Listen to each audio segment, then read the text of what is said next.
گھر ہمارا موجود ہے، سکون کی جگہ ہے، لیکن اس کے باوجود بعض گھروں سے سکون اٹھ جاتا ہے۔ گھر تو ہوتا ہے پر گھر میں رہنے والے لوگ گھر کے اندر بھی تنہائی کا شکار ہوتے ہیں۔ ذہنی ہم آہنگی ایک دوسرے کے ساتھ نہیں ہوتی۔ نسب کا رشتہ تو موجود ہوتا ہے لیکن دل کا رشتہ موجود نہیں ہوتا۔ اس لیے ہمارے دین نے ہمیں گھر بنانے کا طریقہ بھی ارشاد فرمایا۔ میاں بیوی کا رشتے کا قائم ہونا گھر میں سب سے پہلی ضرورت ہے۔ قرآن حکیم نے کہا ہن لباس لکم وانتم لباس لہن، مرد عورت کا لباس ہے، عورتیں مرد کا لباس ہے۔ لباس زینت بھی ہوتا ہے، لباس بندے کے عیب بھی چھپاتا ہے، لباس کی وجہ سے انسان گرمی اور سردی سے محفوظ بھی رہتا ہے، لیکن یہ یاد رکھیں کہ لباس کا پورا ہونا بھی ضروری ہے، اس کا وجود کے ساتھ فٹ ہونا بھی تو ضروری ہے۔ لہذا میاں بیوی کے رشتے کے اندر ایک دوسرے کے ساتھ ذہنی ہم آہنگی کا ہونا، ان کے مزاجوں کا ایک دوسرے کے ساتھ اتفاق کا ہونا، فٹ ہونا، یہ بھی بڑا ضروری ہے۔ نبی پاک صلی اللہ تعالیٰ علیہ وآلہ وسلم نے ارشاد فرمایا دنیا ایک متاع ہے اور دنیا کی بہترین متاع نیک بیوی ہے۔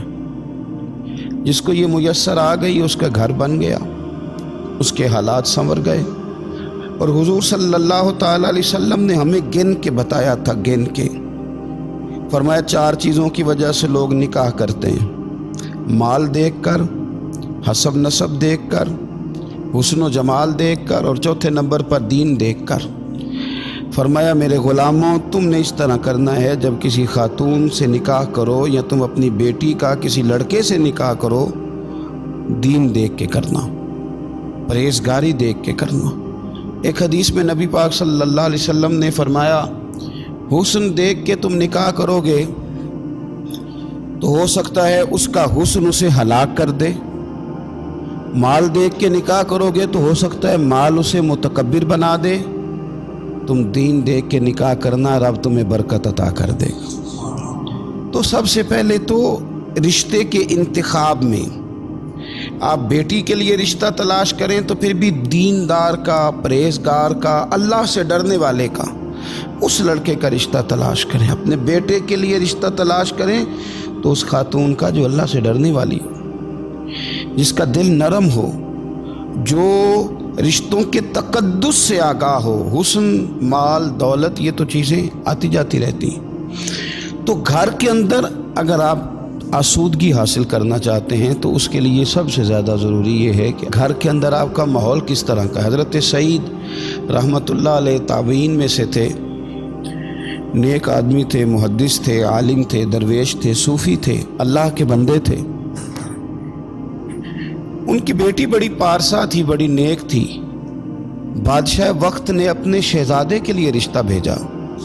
دیکھیں اب ایک سوچ یہ ہے کہ میری بیٹی شہزادی بن جائے گی، کل کو ملکہ بن جائے گی، لیکن وہ سمجھ گئے کہ وہ جو لڑکا ہے اس کی طبیعت میں تو عیاش پن ہے، وہ شہزادہ تو ہے لیکن اس کی خواہشات بہت بڑی ہیں۔ تو حضرت سعید رحمۃ اللہ تعالیٰ علیہ نے بادشاہ سے معذرت کر لی، فرمایا میں اپنی بیٹی کا نکاح تیرے ساتھ نہیں کر سکتا۔ وہ کہنے لگا میں تو جس پہ ہاتھ رکھوں وہ اپنی بیٹی دینے کو تیار۔ فرمایا میں نہیں اپنی بیٹی کا نکاح تیرے ساتھ کروں گا۔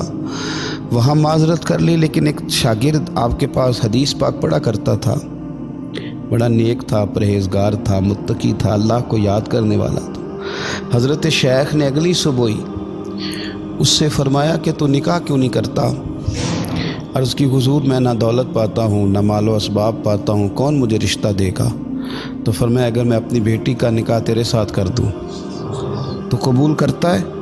اس نے کہا حضور یہ تو سعادت مندی اور فیروز بختی کی حد ہو گئی کہ اتنے بڑے شیخ کی صاحبزادی اور پھر اتنی نیک، پارسا اور اچھی اور اللہ سے ڈرنے والی خاتون۔ حضرت شیخ نے گھر جا کے اپنی بیٹی سے اجازت لی اور نکاح کر دیا، اور آخری جملہ اپنی بیٹی سے کہا، کہنے لگے پتر میں نے تیرے لیے دولت کا انتخاب نہیں کیا، میں نے تیرے لیے بہت اعلیٰ بنگلوں کا انتخاب نہیں کیا، لیکن اس شوہر کا انتخاب کیا ہے، اور تیرے شوہر کے لیے اس بیوی کا انتخاب کیا ہے جو انشاءاللہ مصلی پہ بیٹھا کریں گے، قرآن پاک پڑھا کریں گے، رزق کھائیں گے لیکن دیکھ کے کھائیں گے کہ حلال ہے کہ حرام۔ تو رشتوں کے انتخاب میں دیکھیں، ایک ہے لباس جسم اور میاں بیوی ایک دوسرے کے لیے لباس زندگی ہیں، ہن لباس لکم وانتم لباس لہن، زندگی بھر کا ساتھ۔ بہترین احتیاط اس معاملے میں۔ دوسرا، اگر ہم چاہتے ہیں کہ ہمارے گھر میں سکون آئے تو ہمارا رب کہتا ہے یا ایھا الذین آمنوا قوا انفسکم واہلیکم نارا، خود بھی دوزخ کی آگ سے بچو اے ایمان والو، اور اپنے اہل خانہ کو بھی بچاؤ۔ دوسرا کام یہ کریں کہ کبھی رزق حرام نہ آنے دیں، کبھی نہ آنے دیں گھر میں رزق حرام۔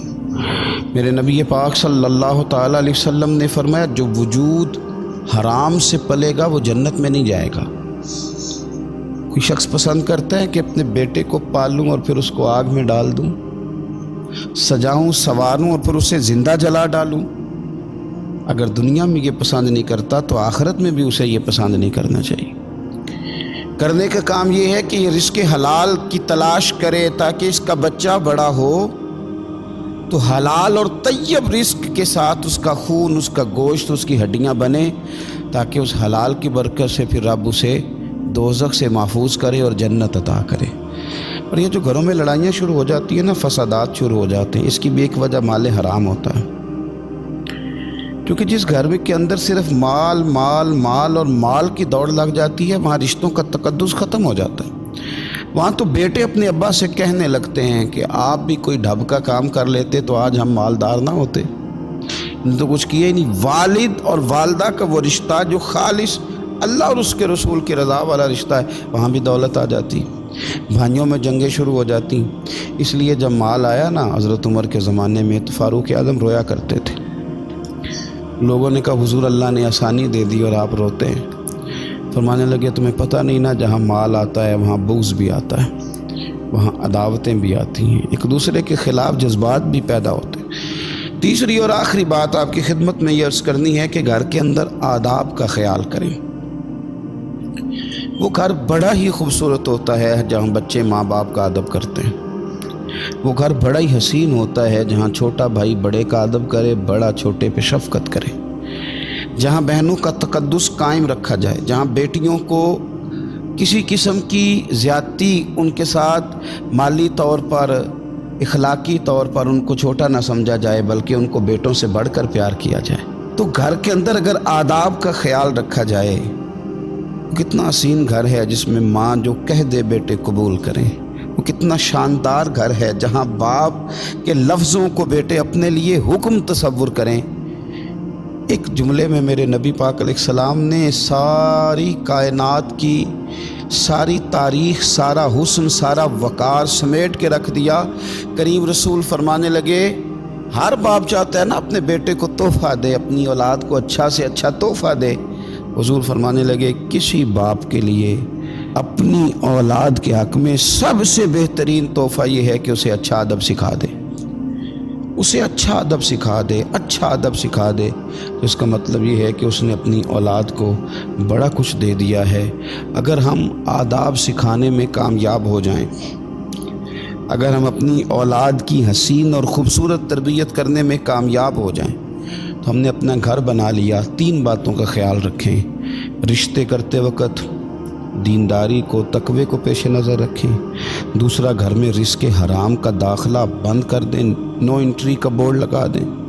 اور تیسری بات یہ کہ گھر میں آداب لے آئیں، آنے والی نسل کو اچھے آداب سے آگاہ کریں۔ انشاءاللہ پھر روٹی کپڑا اور مکان کے اگر تھوڑی دشواری بھی ہوگی، رزق میں تھوڑی دقت بھی ہوگی، تو انشاءاللہ گھر کا یہ حسن گھر میں آنے والے کو سکون ضرور دے گا، آسانیاں ضرور پیدا کرے گا۔ اللہ سمجھنے کی توفیق